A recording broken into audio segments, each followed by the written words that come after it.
Howdy and welcome to the Mr. Maple Show. Today is the 10 at 10 video for November 26th of 2024. Y'all, we're gonna list 10 of these trees, actually 20 trees at 10 a.m. Eastern Standard Time on MrMaple.com. And we're talking about 10 of them on the table here today. Yeah, and today we're gonna start off with Pinus sylvestris Mosai. Now this is a pretty awesome, tight, dense, yellow Scott pine. You know, reminiscent of something like green penguin in shape. But you're definitely going to get some more picked up yellows in that newer growth, and as that winter kind of progresses, and during the springtime as well. Yeah, it just has that real nice conical shape. We often joke and say if this was named yellow penguin, it would just sell out. But it gives you everything you love about green penguin, but with yellow winter color. And the needles actually get more intense yellow as that winter time comes on. So as those temperatures drop, the needles, they go up in intensity. So it adds a lot to that winter garden as a evergreen that changes colors in the winter. Definitely a unique small conifer for that smaller conifer garden. Pairs well with many Japanese maples as well. Great container plant. Pinus sylvestris are easy to grow in almost everywhere in the country. And so this is a very unique tree because not only does it have those color changes, but the texture is very special as well, as we have very short needles and long needles. And so the new growth is actually very short and tight and dense, and the older growth is elongated. And it gives this unique sort of like fuzzy type appearance to this small conifer. Yeah, and as we approach into the wintertime, you know, that's kind of whenever we start to realize just how much of a lack of conifers there are in the garden. You know, everything's kind of went through the fall show, and you still want something to look at. You want something to breathe that lively feel into it. And this is another one, like we were saying, great to pair with other conifers because you're going to have that introduction of that yellow playing off of more of those greens, you know, really breathing some life into the garden during those winter months. Alrighty. Guys, next up, we're going to talk a little bit about our Black Friday sale. Right now, every single day until Black Friday, we have almost 20-something trees getting listed every single day, and each day is a different sale. And that sale that's today is not going to be there tomorrow. It's going to be a completely different set of trees all the way until Black Friday. This thing's going to keep going all the way until Cyber Monday, y'all. Get excited. We got some cool plants getting listed on sale, so take advantage of those savings. Next up, we've got Acer Pomum Incognito. Yeah, and this is definitely one that you want to, you know, keep that spotlight on it. This is sort of in that Teriyama family. You're going to get some great colors during the springtime. You know, that nice shaped leaf, super serrated leaf on that nice dark green palette is just something that's always interesting with these types. And yeah, Incognito, definitely one I'll be looking out for now. Yeah, we've got one right near the side entrance to our office. And it's just a tight, dense, layering tree, almost in that Shishigashira Makawa-like family. I definitely compare its shape to something like a Kurenai Jishi. To me, this is one of those next level trees, and they do sell it quickly when we list them on Mr. Maple, so do remember to check out Fast This Morning.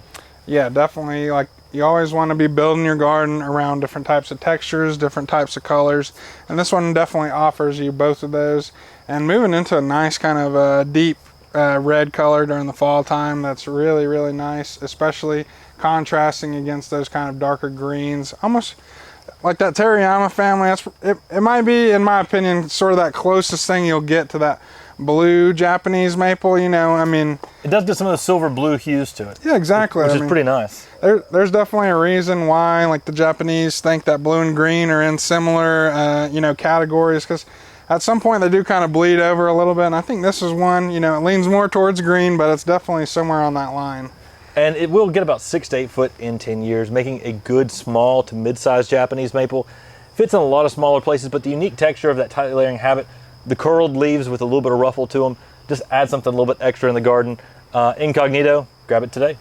Next up, we've got some small 1 gallons of Acer Pomum Chaperito.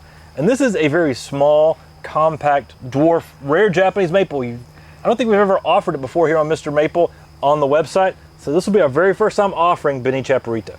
Oh yeah, this is definitely an awesome one, a thin-lobed kind of red that really has a nice shaped leaf. Just an awesome compact dwarf as well, like we were saying. this is definitely one to look out for, especially during that fall time. Now, the story goes that the original Pixie had 2 or 3 different trees on the original tree. And so our friend Carl Munn realized that what he had, this selection, was different than what Pixie was in the trade and put that name Benny Chaperito. So this is an introduction by the same guy who introduced Moonrise. The same guy who found in his nursery the broom that became Pink Princess that we put the name on here at Mr. Maple.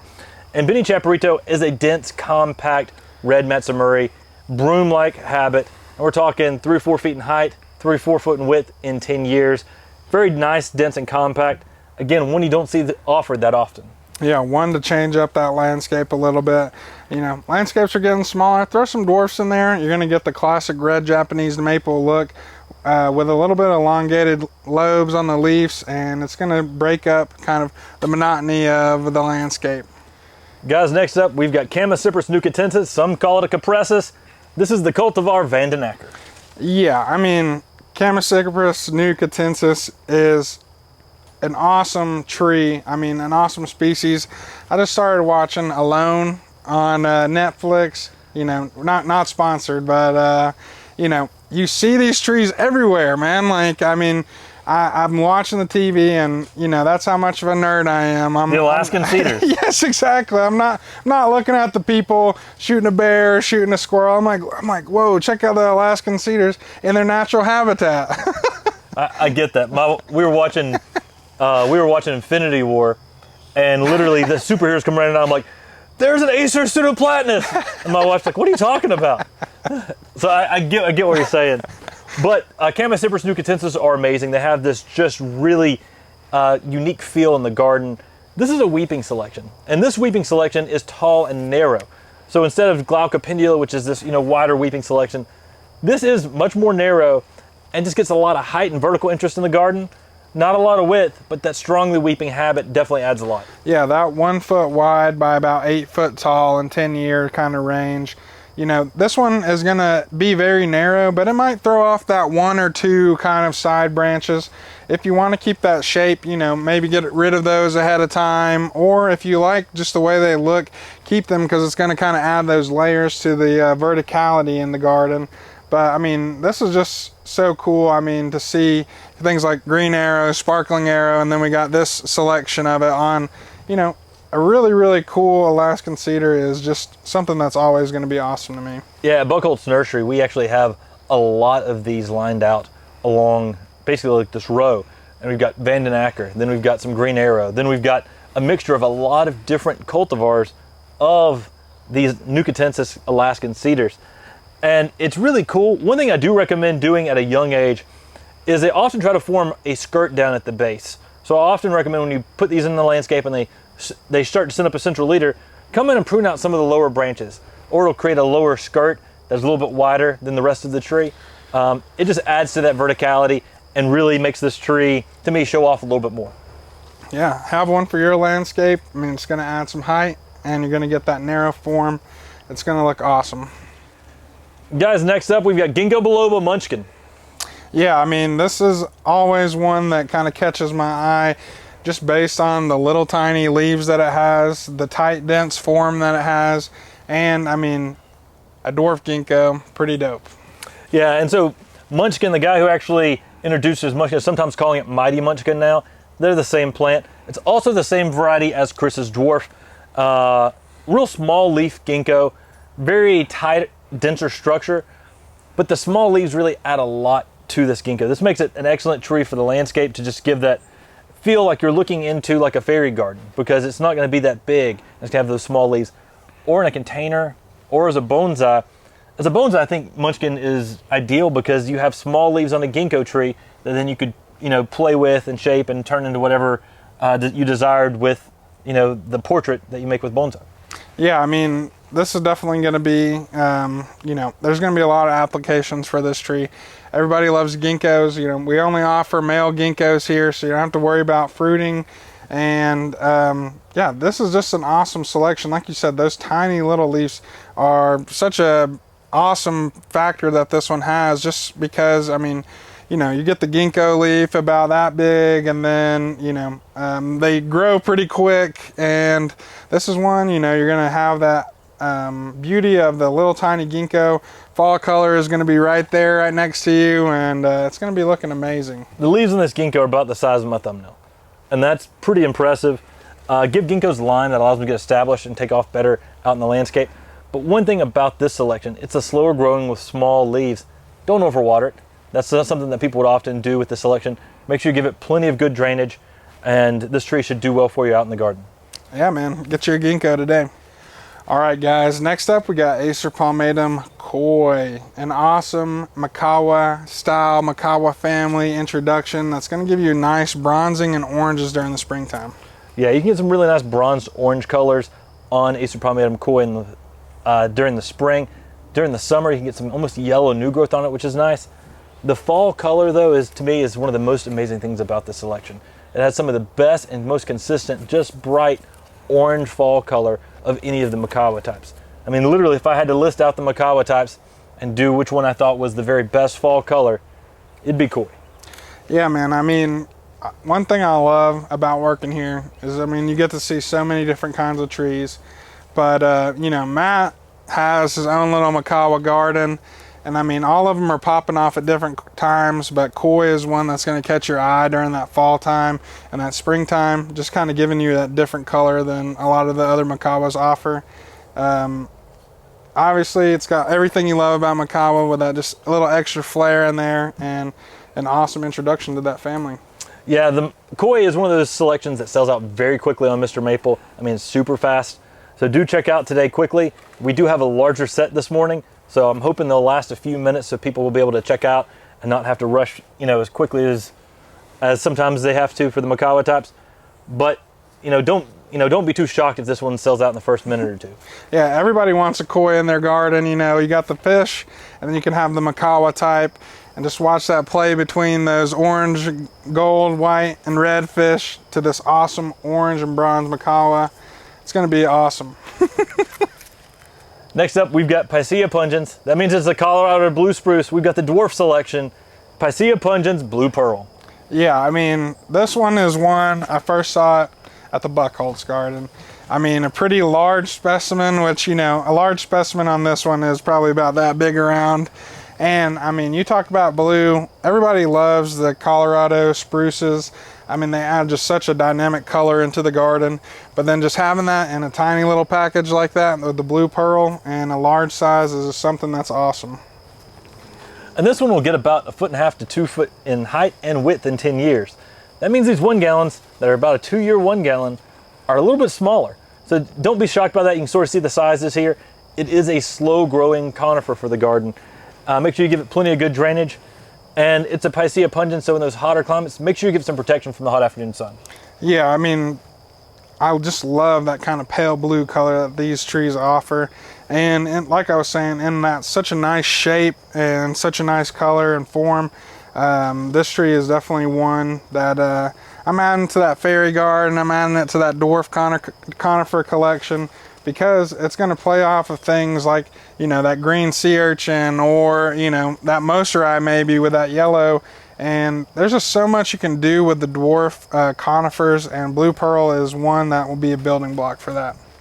Everybody's loving pumpkin spice this time of the season, and Vercade's Jacus Potus, it's kind of like that pumpkin spice of the Cecilifolium and the angel feather structures. You get some of that just pumpkin orange kind of color with some pink reds in there that are just outstanding. To me, this is a rock star whenever it comes. Yeah, I had to say rock star in this video. This is a rock star when it comes to the angel feathers. Yeah, I mean, that Cecilifolium type is just something that's so interesting. You know, they're always catching my eye just because of how funky that leaf shape is. But then it's like most of the time I'm looking at a Cecilifolium, it's going to be Vercade's Jacus Potus. I mean, such awesome color. You know, you kind of get that darker green color. And then we're kind of talking about with that Teroyama, and then you kind of, you know, add that Cecilifolium feel on top of it. Nice red eye down the middle of the leaves. Such an awesome tree. Yeah, a little bit slower growing than Benny Hagoromo, but similar structure. You got this nice upright form. You're talking 6 to 8 foot in 10 years. And it just keeps popping off color, which is awesome. But it is one of those Master Gardener stump plants because like we mentioned earlier, it is an angel feather Japanese maple. If you're not familiar, what that means is the leaves are broken up by the lobes. So each lobe looks like its own leaf, giving a unique feel in the garden, but also it's one of those trees that people won't recognize from up close as a Japanese maple. From a distance, they can recognize those spring colors and those fall colors for sure. Yeah, I just love the textural feel you get from sessilifoliums. You know, sometimes all the petioles are stacked on top of each other. Sometimes they're completely spread out. And I mean, it just adds such a nice feel. I love just how it looks. Like you said, it is a stump plant, but I think that's why I'm pulled to it. You know, I like the freaky maples, and the sessilifoliums are definitely something that's just so much different than a lot of the other maples. So. And shout out to Dave Vercade, who found and introduced this tree. He's also the guy who hooked us up with one years and years ago in New Jersey. And that's one of the reasons you see this tree very prominently in the trade, is because we got it out there and started telling people all about it. And these are awesome sizes on these right now too. Guys, next up we've got Cornus, Florida Autumn Gold. This is a really cool native dogwood that in sunlight has a little bit of yellow foliage to it. But the thing that's most impressive is during the winter time, you get some really nice yellow-orange kind of bark on the bark itself. Yeah, I mean, we talk about, you know, I did the whole video, top 5 nativars, and I didn't even get to discuss, you know, some of these Cornus, Florida dogwoods that we have, you know, a native to North Carolina. And these things are so awesome, especially this one. I mean, this is not common fall color in dogwoods at all. I mean, most of the time they go to kind of like the rich reds, like you do see some on some of the leaves, but it's mostly that yellow and orange color that's blushing through there. And you get that added effect of coral bark. So, you know, you're getting fall color, you're getting winter interest, you're getting spring interest with the blooms.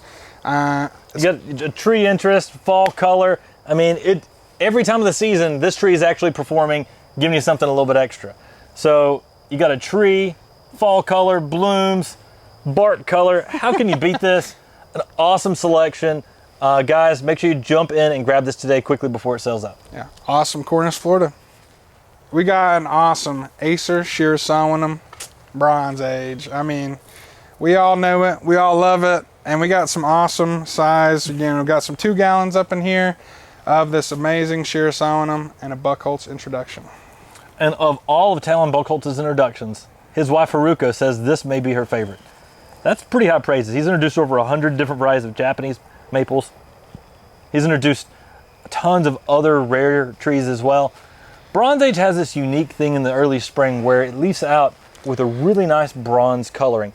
And the leaf is very Shirasanum-like, but it is more divided like a Matsumuri. This is such a unique and next level Acer Shirasanum.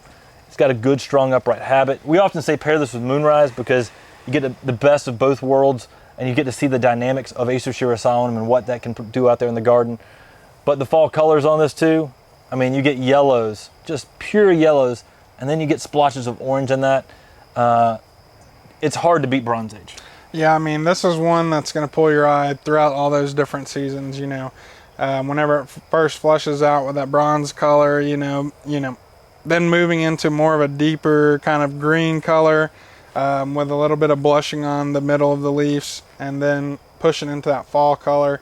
I mean, you're going to love it in all the other seasons, but once you see that fall color, I mean, people here at the nursery always checking out Bronze Age. I'm always saying, hey, like, if you're looking for a fall color plant, don't look any further than this guy, because you're not going to be disappointed, not one bit. Yeah, and this is one of our employee favorites here. So often, you know, we put out huge sets because our employees are taking these home as well.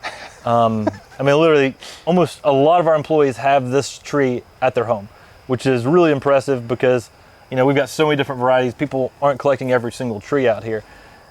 The bronze color is just amazing when you get the green veins that are coming in it on the new flushes of growth there in the summer.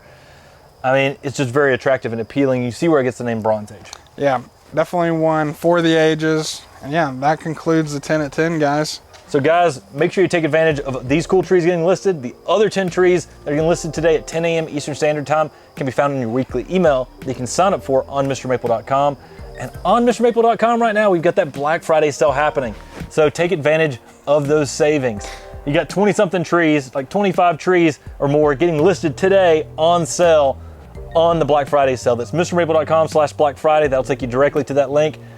And you know, each day, every day, there's a different grouping of trees on sale. And that's gonna keep happening all the way until Cyber Monday. So guys, take advantage of those savings. Yeah, and remember, take care. God bless. And have a great day.